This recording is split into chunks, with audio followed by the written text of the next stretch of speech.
Para dar boa noite, enquanto a galera vai chegando. Gente, sejam muito bem-vindos, tanto aqueles, né, que a gente ainda não conhece, ou eu, né, porque a semana passada eu tava sem internet, desculpa a atrasada do rolê. Mas bem-vindos aos novos alunos. Eu tô muito feliz que vocês estão aqui, tô muito animada para conhecer vocês, e vocês vão ver, eu adoro conversar, então assim, né, me puxem para conversar, porque eu adoro. E bem-vindos também para os nossos alunos que já estavam aqui antes. Eu tô com saudades já, gente. Nossa, saudades, saudades das nossas conversas, saudades do nosso mini sarau que a gente teve. Inclusive, participem, gente, porque foi ótimo. E, bom, o meu nome é Júlia, eu sou a prof de Bio e eu vou trabalhar com vocês a parte dos reinos, até animais, que daí animais vai ser a próxima prof, a Nicole, que vai pegar com vocês. E aí, gente? Eu sei que talvez alguns de vocês, os novos, estejam um pouco preocupados, né? Ah, eu vou esclarecer. Eu sou prof de bio, mas eu também sou a coordenadora da equipe. Então, assim, literalmente qualquer coisa que vocês precisarem em relação a bio, em relação à vida também, podem contar comigo. Mas assim, eu sei que muita gente tá preocupada, muita gente tá nervosa, porque a gente já viu bastante coisa, né? No semestre passado, que vocês não vão conseguir ter, né, aulinha por aulinha. Mas a gente já pensou nisso, tá? A equipe, ela já tá se organizando e a gente vai ter aulas para ajudar vocês, aulas para revisar, porque a gente sabe que são conteúdos muito importantes. Inclusive, o nosso maravilhoso monitor, o Matheus, vai fazer monitorias com vocês para revisar esses assuntos, gente. E assim, eu tô falando isso pros novos, mas eu quero que os alunos antigos entendam que isso também é pra vocês, gente, porque assim, eu não lembro nem o que eu almocei ontem, tá? Imagina só se eu vou lembrar a matéria que eu dei no começo do ano. Então, assim, vamos aproveitar esses momentos que eles são bem importantes. Eu não vou ficar falando aqui sobre como vocês devem ou não estudar, tá? Eu acredito que isso é uma coisa que vocês têm que se sentir extremamente à vontade. Se vocês precisarem de ajuda, nós temos pedagogas incríveis que provavelmente já falaram tudo isso pra vocês, mas a prof é chata e ela gosta de falar de novo. Vocês podem contar com a gente também. E só que assim, eu recomendo muito para biologia que vocês procurem fazer os exercícios. Eu sempre vou disponibilizar uma lista de 10 exercícios. Todos os nossos materiais, eles vão estar nos drives e eles estão separados em pastas, tá? O que acontece? Eu disponibilizo 10 porque eu acho que é um número ok. Você não precisa fazer os 10 exercícios, gente, tá? Eu sempre digo que fazer um exercício bem feito, e bem feito assim, é você fazer pensando no que você tá fazendo. Você lê as alternativas e pensar, eu entendi isso? Eu realmente tô fazendo isso daqui ou eu tô só olhando pro lado e pensando na vida e marcando uma alternativa aleatória no gabarito? Gente, uma questão bem feita, você vai aprender muita coisa. Se fizer 3, então, você ganha um bombom comigo, tá? Você vem, se apresenta as 3 questões feitas e você ganha um bombom. Não precisa nem acertar, tá? É só fazer bem feito e tirar as dúvidas com a gente. Se vocês quiserem mais, se acontecer assim, nossa, tô assim, ó, super atualizada, a matéria tá tudo em dia, coisa que a gente sabe que nunca acontece. Mas, se acontecer, vocês também podem conversar com a gente, que a gente faz lista extra, gente. Não tem o menor problema. E sim, Milena, a gente vai dar um jeito, assim, ó, de fazer a entrega pelo Uber Eats, assim, os bombom, vai rolar, tá? Ou então fica pra crédito, pra quando a gente tiver, quando a gente puder, né, voltar a conversar e a se ver pessoalmente, a gente faz umas viagens e entrega aí por todo o Brasilzão afora, que eu sei que tem gente que não é de Porto também, né? Mas eu acho que sobre a vida é isso. Vou só pedir, Matheus, tu me avisa quando o horário estiver acabando, porque eu sou rainha de perder o horário. E nós vamos começar então com essa aula que é tão importante. Gente, eu não consigo frisar o quanto essa aula é importante. Ela já era importante antes de tudo, toda essa bagunça que tá acontecendo acontecer, mas agora, com a gente vivendo nessa situação de pandemia, ela se tornou muito mais importante. Ai, prof, mas tu acha que vai cair uma questão de Covid na prova? Não, gente, provavelmente não, tá? É capaz de acontecer? É. Eu, inclusive, na nossa lista tem uma questão sobre Covid. Porque já caiu em vestibulares. Só que são, assim, vestibulares de São Paulo e tal. Mas, gente, é atualidades, né? Eles vão tentar puxar pra algum lado. Eles podem tentar puxar pra estrutura do vírus. Eles podem tentar puxar, sei lá, pra revolta da vacina ou pra gripe espanhola, sabe? Na história. Eles vão dar um jeito. Então, prestem alguma atenção, algum carinho nessa aula. E também ela é super interessante, gente. Mas então vamos começar falando sobre o que é um vírus, tá? Gente, o vírus é um ser vivo? Ai, obrigada, Manuel. Assim eu fico sem jeito. Mas vamos lá. Ah, e eu pergunto bastante, tá? Podem responder, podem errar, não tem problema. Ah, só que, né, eu gosto de saber em que pé estamos. O que vocês acham? Ele é um ser vivo ou não?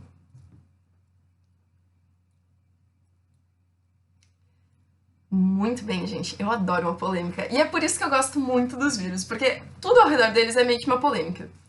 Gente, depende. Depende muito. Nós não podemos nem afirmar que eles são seres vivos, nem afirmar que eles não são. Por que que eles seriam seres vivos? Bom, porque eles conseguem, né, se multiplicar, a gente sabe, né? Nossa, se não conseguissem, a gente não estaria no meio dessa jossa. Só que, e eles têm um material genético, que aí no caso aqui, ó, vejam, é o DNA ou o RNA. Só que o que acontece? Eles não conseguem se replicar sozinhos. Então, eles precisam infectar uma célula, eles são parasitas intracelulares obrigatórios, porque se eles não infectarem essa célula, eles não têm toda a maquinaria para começar a fazer essa replicação. Eles não conseguem. Eles não têm organelas, gente. Lembrem de citologia, lembrem que pra gente se dividir, pra gente se multiplicar, a gente precisa de uma série de coisas. Nada das quais, uma série de organelas, nenhuma das quais o vírus tem. Principalmente por quê? Porque ele é acelular. Gente, ele não tem célula, tá? Eu sei que a gente trabalha muito em reinos com células, células eucariotas, células procariotas. Gente, não tem célula. Desculpa. É estranho. É estranho a gente entender como é que funciona. Mas isso é real. Então, basicamente, eles não sobrevivem fora da célula. Boa noite, gente. Prof, então se ele não estiver na célula, ele tá morto? Quem dera, porque daí as coisas seriam muito mais simples, né, em relação à pandemia. O que acontece é que muitos vírus, quando eles estão fora da célula, eles conseguem meio que cristalizar. Então eles viram uma partícula inerte, que é o que a gente muitas vezes chama de vírion, ok? Mas então vamos dar uma olhada em como é que funciona mais ou menos a estrutura desse vírus. Aqui a gente tem uma imagem do que seria um adenovírus, um vírus que não tem envelope. Já vou explicar para vocês o que é o envelope. Mas olha só, todos os vírus, gente, absolutamente todos, tá? São compostos por capsídeo, que é esse envoltório proteico que tem, e um ácido nucleico. Desculpa, gente, é muito nucleico, proteico, a prof meio que começa a enrolar a língua. E um ácido nucleico. O que são os ácidos nucleicos? É o que vocês estão vendo com o prof. Eduardo na genética, né? O nosso DNA, o RNA. Só que o que acontece? Geralmente é DNA ou RNA, tá? Eles não têm os dois que nem a gente. E daí a gente pode pegar esse capsídeo e esse ácido nucleico juntos, a gente chama de núcleo capsídeo. Faz sentido, né? Por enquanto tudo certo. Vejam aqui, esse adenovírus tem um DNA, e vejam que ele também tem essas pontinhas assim meio que saltam. O que são isso? São proteínas virais. Gente, pensem que quando a gente tem a invasão das células, como é que a gente reconhece, né? Como é que o nosso corpo sabe que ele está sendo agredido? Como é que ele sabe que está tendo essa invasão? É porque ele reconhece, existem células de defesa que elas reconhecem essas proteínas, esses marcadores que vão ser o que... Opa, essa proteína aqui não é minha, essa proteína aqui é de algum ser que eu sei que é um patógeno. Então, opa, vai soar os alarmes e as outras células de defesa vão começar a chegar. Ok? Mas a gente também pode ter alguns vírus que têm uma outra estrutura por fora desse núcleo capsídeo, que é o que a gente chama de vírus envelopados. Por exemplo, o vírus da influenza, que é, por exemplo, H1N1, ou o vírus da gripe espanhola. O que é esse envelope? Esse envelope é um envoltório lipídico que tem. Gente, lipídio. Por que a prof tá parando tanto nessa palavra? Porque é muito importante. A gente costuma achar que por ter um envoltório a mais, talvez isso seja mais resistente, né? Tipo, seja um vírus mais difícil de matar. Não. Estranho, né? Mas não. O que acontece? A gente tem uma coisa incrível na atualidade que se chama sabão. Sabe quando você derruba gordura na mão e daí você passa um sabãozinho assim, você esfrega, esfrega, esfrega, daí você passa na água, esfrega mais um pouco o sabão e daí sai?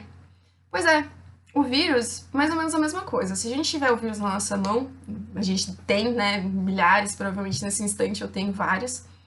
Se a gente lavar bem as mãos, se a gente passar o sabão, passar a água, esfregar, fazer esse movimento mecânico, a gente vai quebrar esse envelope, né, vai romper esse envelope, e isso vai fazer com que o vírus, com a estrutura dele destruída, provavelmente vai afetar o ácido nucleico dele e ele não vai mais conseguir existir.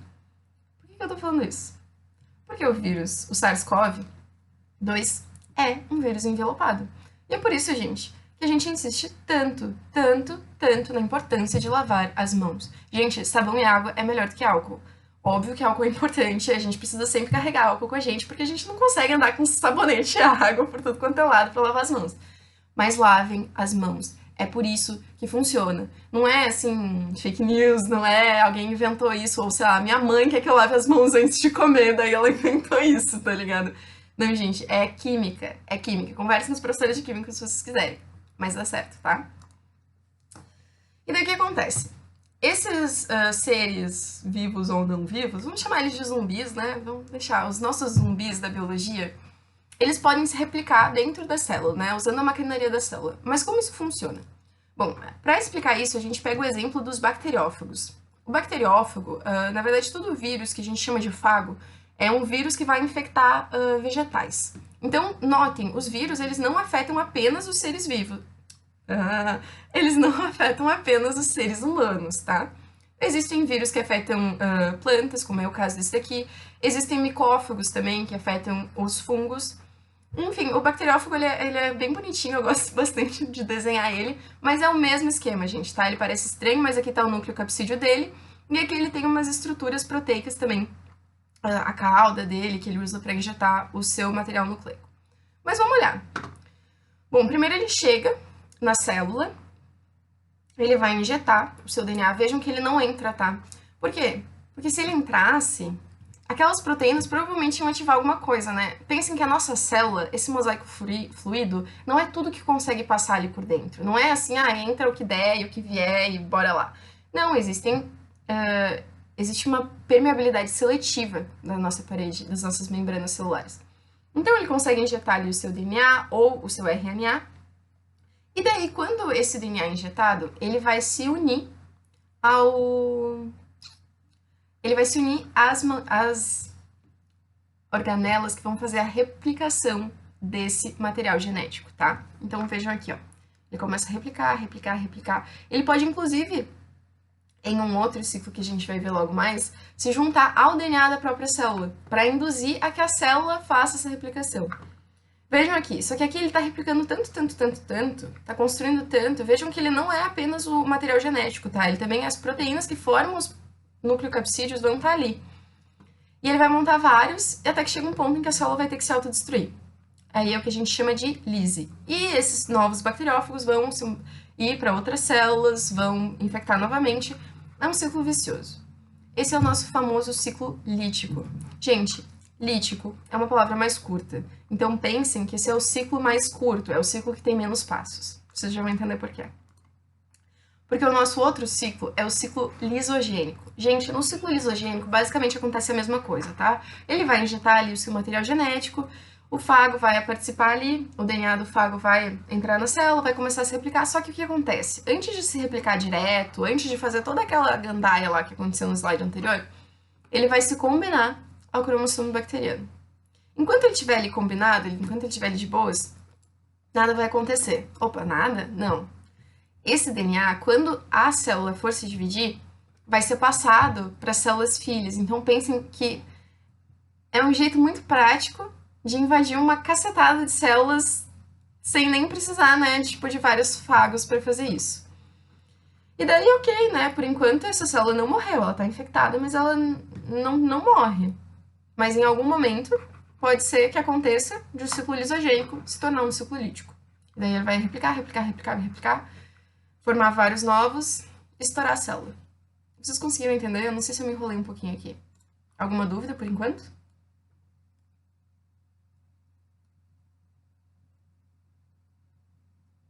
Duda, o que você não entendeu?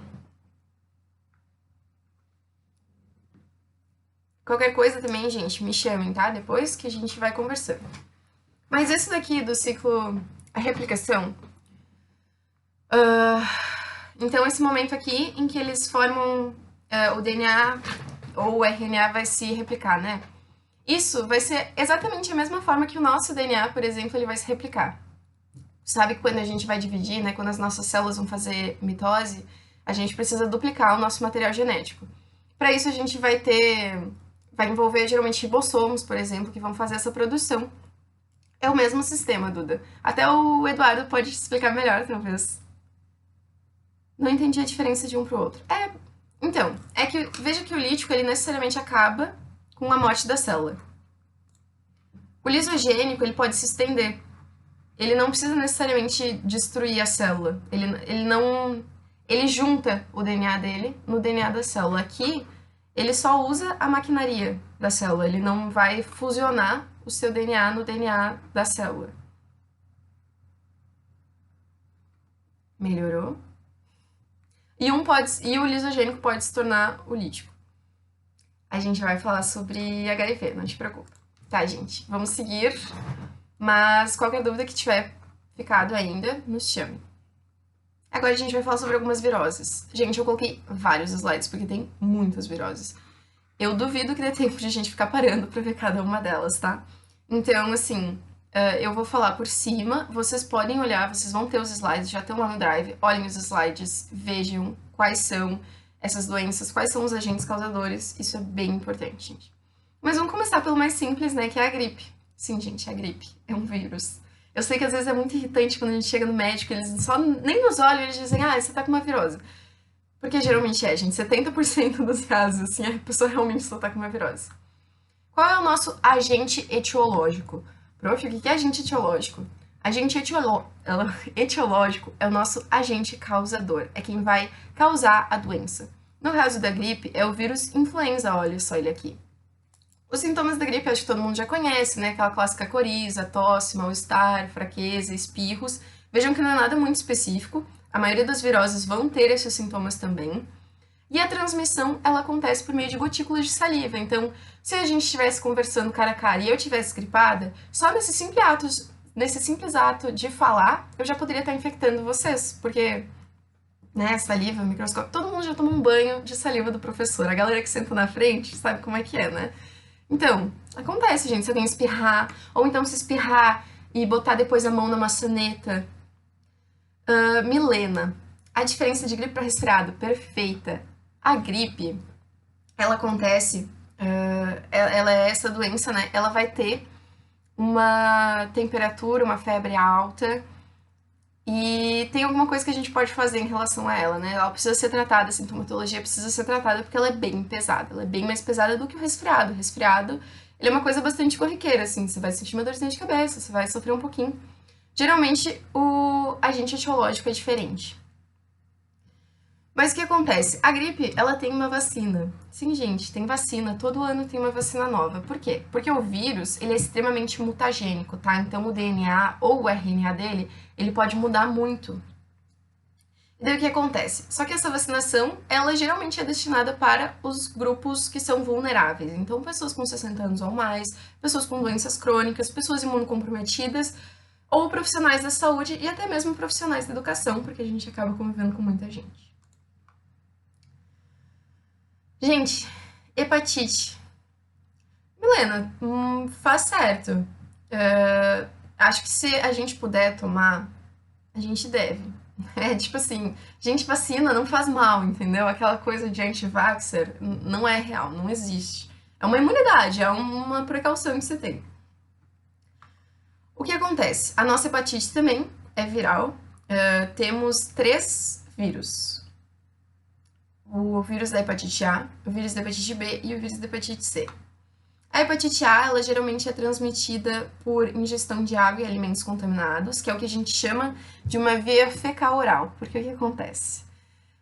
Provavelmente essa água ou esses alimentos estão contaminados com fezes de alguém que tinha essa doença. Já a hepatite B e C são infecções sexualmente transmissíveis. Então, elas acontecem quando existe relação sexual sem proteção, ou então acidentes com materiais pérfuro-cortantes. Gente, pérfuro-cortantes é uma coisa que vocês vão me ver falando um pouco. São materiais que podem perfurar, então uma agulha, ou então cortar. Então, por exemplo, um bisturi. Aqui há algumas características, alguns sintomas mais clássicos, né, que é a secterícia e a cirrose no fígado. Gente, existe vacina para hepatite A, existe vacina para hepatite B, não existe vacina para hepatite C.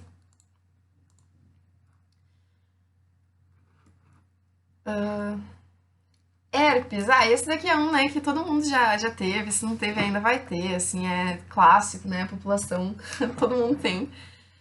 Porque é um vírus, né, gente, é muito difícil a gente não pegar. E é um vírus que é transmitido ou por contato direto com as pessoas, né, contato com feridas, ou então até objetos contaminados. Então, assim, se a pessoa ficar passando a mão na boca na ferida que tem e depois, sei lá, te dá um high five, e daí você, depois do high five, botar no nariz, pronto, você tem herpes agora. Nós temos alguns vírus da herpes. Os sintomas, eles geralmente são bastante tranquilos, né? Feridas na boca e ou mucosa. Por que e ou mucosa? Porque a gente pode ter dentro da boca, mas também porque o herpes vírus do tipo 2 pode dar algo que uma IST que a gente chama de herpes vaginal. Sim, é o mesmo vírus, só que acontece em outro local, então, né? Herpes oral, herpes vaginal. Por que a Isa tem isso todo ano? Gente, quem já teve contato com esse vírus, ele meio que vai ficar latente dentro do seu corpo. Então, assim, eu tive herpes uma vez, quando eu era mais nova, no meu lábio. Ok, passou, passei uma pomadinha lá, antiviral, deu tudo certo. Só que o que acontece? Aquele vírus, ele tá ali latente. Então, enquanto a nossa imunidade estiver boa, enquanto o nosso corpo estiver ok, nada vai acontecer. Mas aí chega assim, ó, a semana do vestibular. E aí sua frio. E aí tu tá nervosa. E aí assim, ó, puta merda, eu estudei tanto pra isso, velho. Sua imunidade baixa. Você fica ansiosa, você fica estressada, você fica nervosa. Imunidade baixa, gente. E quando a imunidade baixa, é nessa hora que o herpes, assim, ó, ele sai e ele fica tipo, vamos lá, vamos aparecer. Oi, bom dia, me nota, gente. Assim, a herpes é localizada, então não vai fazer diferença, tá? Você só vai ter que lidar com aquela aftazinha ali, passa uns Ovirax, ou então só esquece que ele tá ali. É tranquilo. Mas, assim, quem já teve uma vez vai ter pelo resto da vida enquanto tiver em momentos de imunocomprometimento. Oi, o que tem? Gente, desculpa, às vezes eu não tô conseguindo ler tudo, mas Lilian, você entendeu direitinho? Iris, então, os mesmos sintomas? Sim, basicamente. Só que vão ser essas verrugas, né? Esses machucados na mucosa pélvica, né? Então, ou na vagina, ou então no pênis. Pode ter agravamento? Pode. Mas é que daí, por ser uma região bastante na vulva, geralmente na vulva. Olha só, Jéssica, rainha maravilhosa da biologia, tá? Gente, por que a Jéssica perguntou isso? Porque a vagina é o nosso canal vaginal, então aquela parte ó, que sobe, que vai pra dentro, que dá no útero. E a vulva é aquela parte de fora. Então, né, é o que a gente enxerga, os grandes lábios, os pequenos lábios. Milena, qual é a diferença entre herpes vaginal e candidíase? Bom, a herpes vaginal é causada por um vírus, né? E ela vai ter essas verruguinhas que vão aparecer. A candidíase ela é causada por um fungo, Candida albicans. A gente também vai trabalhar quando a gente falar sobre fungos. E ela não vai ter essas lesões, ela vai ter um descamamento, talvez, da vulva, e, e ela vai liberar uma secreção. A característica é aquela secreção meio viscosa, assim, branca, com um cheiro um pouco estranho. Mas o que acontece? Eu imagino que você tenha perguntado porque as pessoas também têm candidíase de repetição, né? Mas a diferença não é por ela estar latente, é que a cândida, ela faz parte da nossa microbiota. Então, normalmente, tanto nas pessoas que têm vagina quanto nas pessoas que têm pênis, existe cândida ali. Aquele fungo tá ali e ele tá de boas, ele tá feliz com a gente ali naquele canto.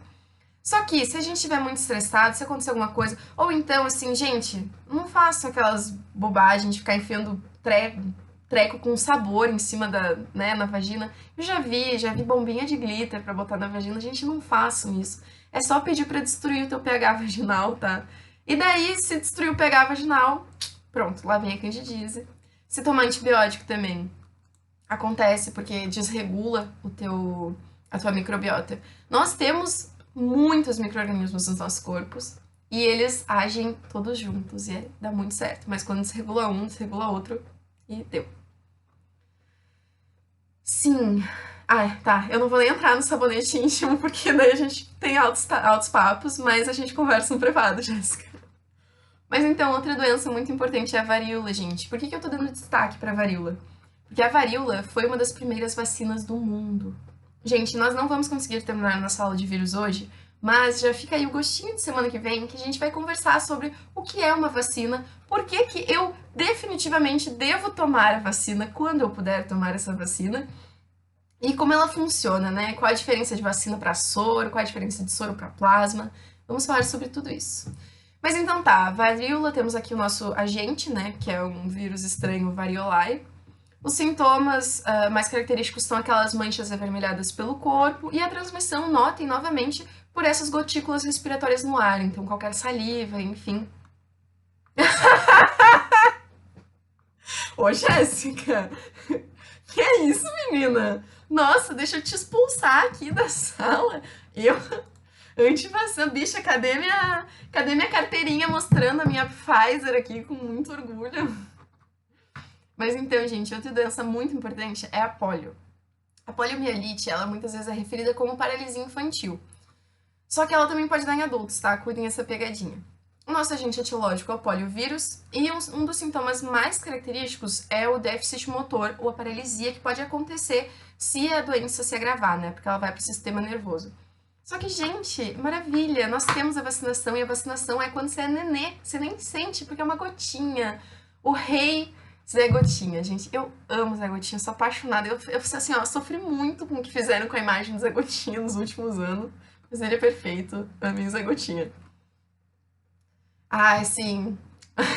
A AstraZeneca, ela imuniza na paulada, né, gente? Mas olha só, uma paulada que nós gostamos de tomar, né? Uma coisa meio BDSM, assim. Gente, temos a raiva também, ou hidrofobia. Nosso agente etiológico, gente, vocês não precisam memorizar esses nomes, tá? Eu coloquei pra vocês virem que são vários vírus diferentes que causam várias doenças diferentes. Os principais sintomas são essa perda de apetite, essa hidrofobia, então, tipo, tu não consegue nem engolir tua própria saliva, tu fica muito agitado. É uma doença que vai pro sistema nervoso. O que acontece? Ela é transmitida por animais, por mamíferos. A gente geralmente associa com um cachorrinho, né? Acho que todo mundo já teve aí que tomar alguma vacina da raiva ou conhece alguém que teve que tomar porque foi mordido. Mas morcego, gato, qualquer um desses animais transmite também, caso esteja, né, infectado. A profilaxia, gente, profilaxia é prevenção, tá? Eu não tô falando de todas, mas algumas que são mais pontuais que o vestibular cobra, eu vou falar. A profilaxia da raiva é vacinar os animais selvagens e domésticos. E daí, o que acontece? Nós temos uma vacina para raiva? Nós temos uma vacina para raiva, tanto que eu falei que vocês devem conhecer alguém que já tomou. Mas ela não é que nem a vacina da gripe, né? Que a gente só sai e toma, tipo, eu tenho medo de pegar gripe, vou tomar minha vacina. A gente toma quando a gente é exposto a uma situação de risco. Então, se tu estiver na rua e um cachorro te morder, um cachorro desconhecido te morder, vai tomar a vacina da raiva. Não, assim, não pensa duas vezes. Porque o que acontece? A raiva não tem cura, gente. A raiva é uma doença que se ela começar a se desenvolver, já era. Ela tem uma taxa 100% de mortalidade, tá? Não é tipo 99%, não, é 100%. Não tem. Depois que ela entrou, assim, não dá mais, não para. Então a gente tem essa vacina, que ela acontece pós-exposição, né? Infelizmente, Lilian, eu acredito que para eles também seja. Eu não cheguei a perguntar. Posso perguntar para minha professora de microbiologia. Uma ótima dúvida. Ai, meu Deus! Querido! Ai, que saudades! Mas enfim, é importante, tanto que uma das práticas que é feita também se coloca o animal que mordeu, se for possível, em quarentena, tá? Pra gente acompanhar o animal por um período de 10 dias. Ele também recebe a vacina, tá? Se as pessoas forem queridas, ele também recebe. E também existe um soro que dá pra usar. Nós temos a rubéola, que também, novamente, são essas erupções vermelhas, bem características. E olha só, também é transmitida por gotículas respiratórias e também é evitável por vacina. Nós temos o sarampo, gente, atenção ao sarampo. Por quê? Porque o sarampo tinha sido uma doença erradicada, a gente tinha conseguido, assim, não tem mais por que ter sarampo nessa... Aí o planeta foi lá e fez assim, não, vamos dar uns passos para trás? Vamos dar uns passos para trás, vamos dificultar a vida do jovem, vamos. Aí pararam de vacinar as crianças, né? Porque essa é uma vacina que tu toma quando tu é jovem. Pararam de vacinar as crianças. E daí existe um conceito muito importante que a gente vai ver semana que vem, que é a imunidade de rebanho, gente. Por que é importante todo mundo se vacinar? Porque não é, assim, só uma coisa que vai te proteger, é o rebanho. Se o rebanho estiver vacinado, se a maior parte estiver vacinada, as coisas funcionam melhor. As chances de dar ruim são menores. Quem já teve não tem mais. Porque a gente também fala sobre isso com vacina, mas existe uma coisa chamada memória celular. Aí eu prometo que eu vou te dar. Só dei esse spoiler, tá? Mas eu vou falar mais sobre isso semana que vem. Mas então tá, vamos continuar. Pelo menos essas viroses eu tenho que terminar hoje, gente. Dengue.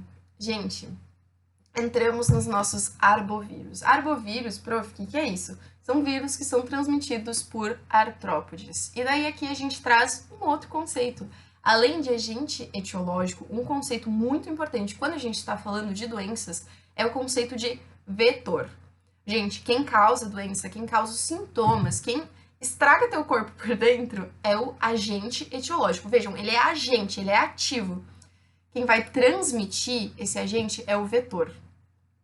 E o nosso vetor, no caso da dengue, é ninguém menos, ninguém mais do que o Aedes aegypti. Esse carinha estranho aqui, sim, todo mundo já viu um desses em casa e teve um surto. Eu sei que eu já tive, é foda, mas tá tudo bem, a gente continua, seguimos vivos. Gente, sintomas: febre, erupções. Pode ser uma dengue extremamente tranquila, tá? Ou pode ser dengue hemorrágica. Gente, dengue hemorrágica, o buraco é bem mais lá embaixo, tá? Como o nome diz, causa uma série de hemorragias. Ainda existem pessoas que morrem por causa disso. Transmissão é por picadas de animais, né? Principalmente insetos. Eu não botei a profilaxia aqui. Qual que vocês acham que é a profilaxia? Com o que eu falei pra vocês. Porque, gente, isso que é importante, tá? Vocês têm que aprender a deduzir algumas coisas, tá?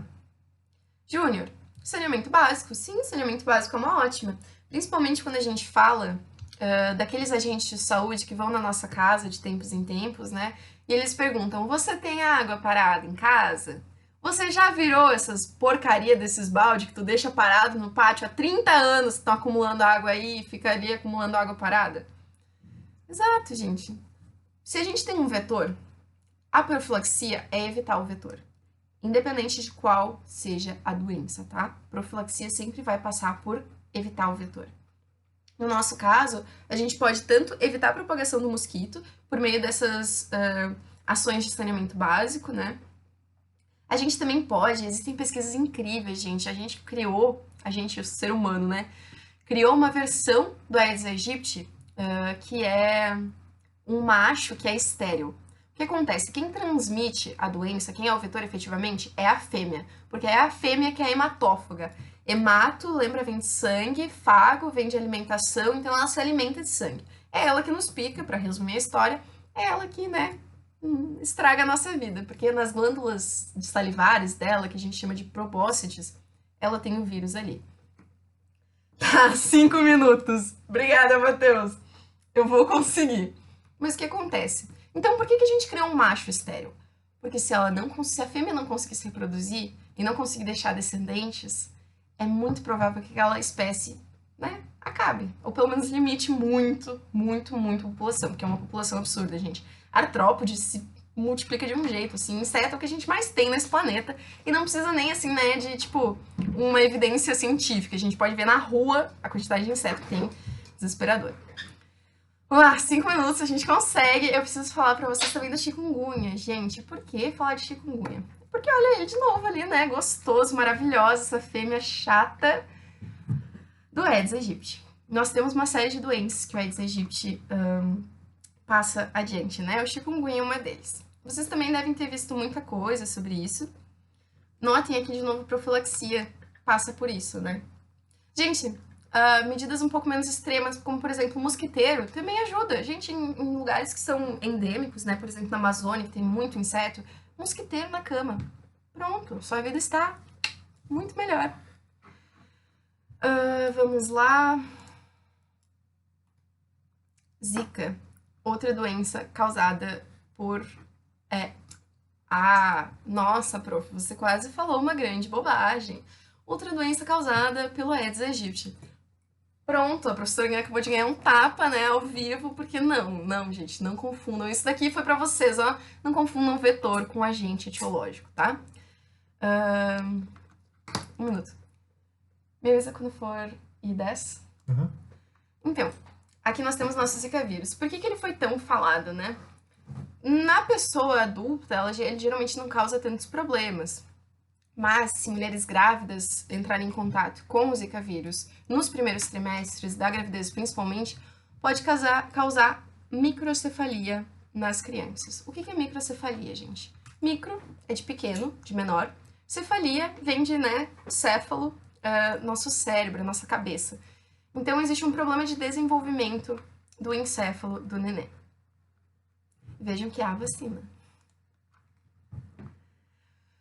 Febre amarela, também. Mosquitinho chato da porra. Gente, às vezes pode existir até mais de um vetor para uma mesma doença, tá? Então cuidem nisso. Nós podemos ter, por exemplo, um inseto que esteja no local urbano, né? E outro que esteja no espaço mais florestal, mais arborizado. Manuela, mas o mosquito, ele nasce com esses pintinhos ou ele adquire por causa do vírus? Manu, ele é assim. Ele é assim mesmo. Ele é bonitinho. Gente, ele seria tão bonitinho se não fosse uma desgraça na nossa vida. Mas ele é assim mesmo, é que nem eu, assim, ó. Eu tenho, não sei se dá pra ver na câmera, mas eu tenho 2 pintinhas aqui. Eu tenho herpes às vezes? Tenho também. Aí aparecem umas pintinhas aqui embaixo. Aquilo lá é por causa do vírus. As minhas pintinhas, elas são de nascença. Mas então, febre amarela. Vacinação também. Ebola. Gente, ebola é uma outra doença muito importante de vocês prestarem atenção. Matheus, é bem isso mesmo. Por causa do que aconteceu, né? Nós tivemos alguns surtos de ebola nos últimos anos. Então, tomem algum cuidado. Eu acabei de ver que eu não coloquei o agente etiológico, mas eu vou corrigir isso e eu já coloco no drive certinho pra vocês. Por que foi tão visibilizado, né? Porque ele provoca fortes hemorragias, podendo levar à morte. Nós já temos uma vacina, mas não é assim também algo extremamente difundido. Gente, transmissão. Eu falei pra vocês de hemorragias. Eu falei pra vocês que esse vírus ele vai estar no teu sangue. Então qualquer contato que tu tenha com o sangue, forma de transmissão. Então, se um inseto me picar e depois picar meu colega, transmissão. Se eu usar uma seringa pra, sei lá, injetar heroína, e daí meu colega usar também, transmissão. Gente, não digam não às drogas, tá? Mas enfim. Se eu fizer uma transfusão sanguínea e não fizerem um cuidado, porque vocês sabem que eles testam o nosso sangue, né? Inclusive doem sangue, tá? Os nossos bancos de sangue estão com os estoques bem baixos. E existem muitos... Leãozinho da Proerd aqui. Existem muitos testes que são feitos, principalmente por causa dessas doenças, né, que são transmitidas pelo sangue. Hoje em dia não é mais tão comum, mas antigamente, quando a gente não tinha esses testes, acontecia muito.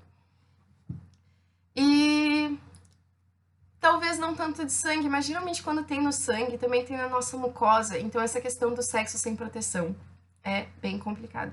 Matheus, tá com cara de que tu quer me dizer que tá na hora já.